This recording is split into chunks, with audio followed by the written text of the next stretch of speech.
In the early 18th, in the region known as Imo State, Nigeria, a boy named Jaja was born in the Igbo land. At just 12 years old, he was captured by Aro slave traders from his homeland, marking the beginning of a journey that would shape the future of the Niger Delta.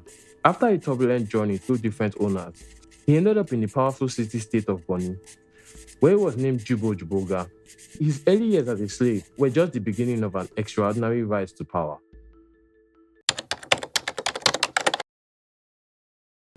The practice of slavery in Lower Niger during the 15th to 19th centuries were different from the brutal transatlantic systems we often hear about. Unlike in the later colonial context, slaves in the region had the potential to regain their freedom through service or negotiation.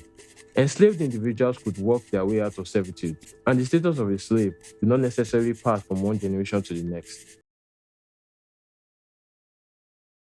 If you enjoyed this content, don't forget to like, subscribe if you want to see more videos like this, and consider supporting us on Patreon so our artists can continue making wonderful art and discussing fascinating things about African history. Thanks for watching. Now back to the video.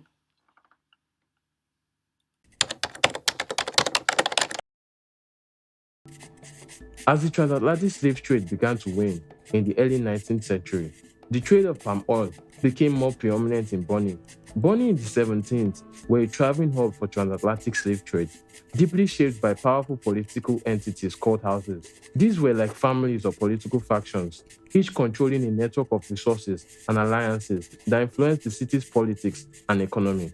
The major houses, like the Anna people and the Manuel people, were deeply intertwined with the European traders who sought to buy enslaved people.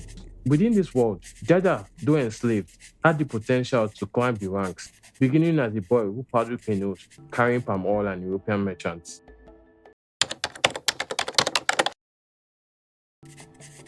Bonny's political landscape was dominated by two royal houses, the Anna Pebble and the Manuel people.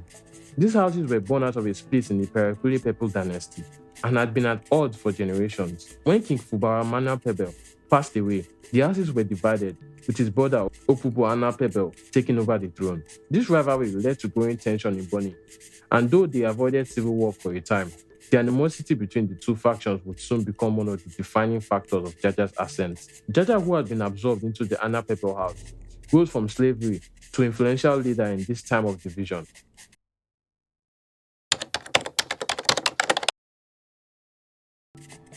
Jaja's rise to power was nothing short of remarkable.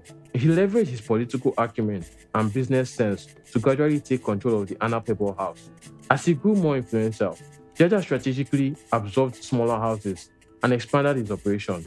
By the mid-18th, Jaja took a bold step and he established a new settlement, Opobo, between Bonny and the palm oil production areas. This move gave him control over trade and the region's politics, ultimately making him one of the wealthiest men in the area.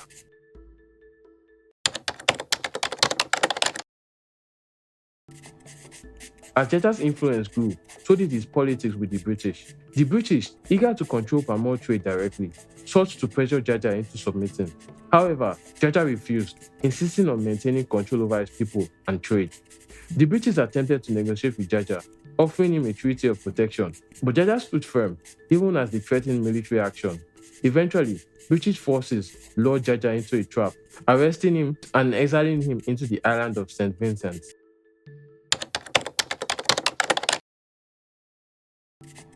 Jaja's time in exile was short-lived, though he had been a symbol of resistance to British imperialism.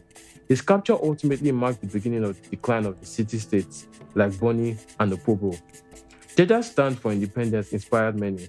By the time of his death, the British had secured control of the region. His struggle against colonial forces reverberated through the Niger Delta and beyond, signaling the end of an era.